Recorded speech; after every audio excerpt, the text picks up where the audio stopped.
আরে যার মা নাই সে বুঝে মার ভালোবাসা কি।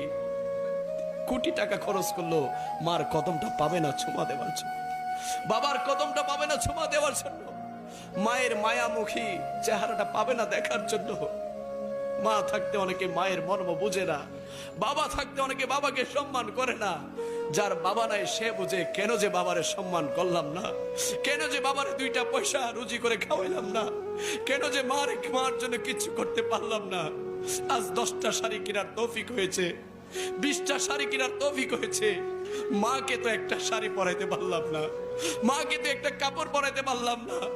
মাকে মা যখন জিন্দা ছিল টাকা দেওয়ার সময় বলতাম, ও বাবা আমাকে কেন দিচ্ছিস, তোর তো প্রয়োজন আছে, তুই নিজের কাজে লাগা। যাদের মা বাবা আছে হাতে পায়ে হাত রেখে বলছি, মা বাবার মনে কষ্ট দিবেন না, মা বাবার মনে কষ্ট দিবেন না। মায়ের মনে যদি কষ্ট দেন, বাবার মনে যদি কষ্ট দেন, কবরে সুখ পাবেন না, শান্তি পাবেন না, হাসরের ময়দানে নবীর সুপারিশ পাবেন না, শাফাত পাবেন না। মা বাবার খেদমত আমার মাদার বাড়ির সুন্নি ভাইরা করতে চায় কি চায় না? ডান হাত তুলে বলি চাই কি চাই না? এ বাবা মাকে মারে, এটা তো কল্পনার মধ্যে আসে না। কিভাবে সম্ভব বাবা?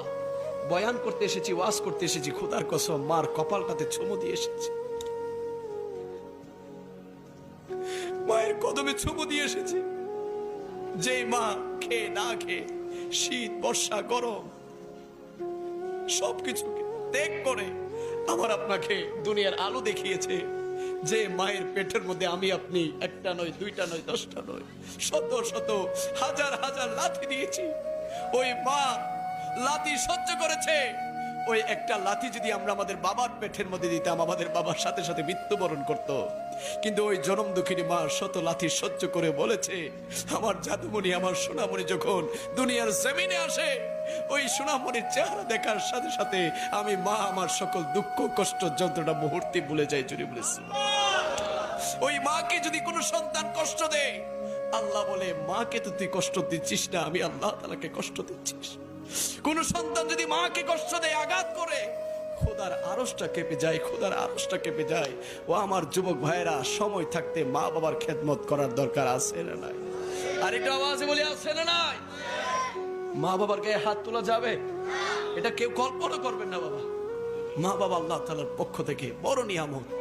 মা বাবা যদি ভুল করে কোনো সন্তান সেই ভুল ধরার ক্ষমতা রাখে না। মা বাবার মাধ্যমে এসেছেন বাবা আল্লাহর হাবিব কামলি ওয়ালা নবী। মসজিদে নববীতে বসা সাহাবায়ে কেরামরা প্রশ্ন করতে লাগলেন, ইয়া রাসূলুল্লাহ, ইয়া হাবিবাল্লাহ, আমাদের সবচেয়ে উত্তম ব্যবহার পাওয়ার সবচেয়ে যোগ্য দাবিদার কে? আমার নবী বলে দিলেন, 1 নাম্বার হচ্ছে তোমাদের মা। জুড়ে বলে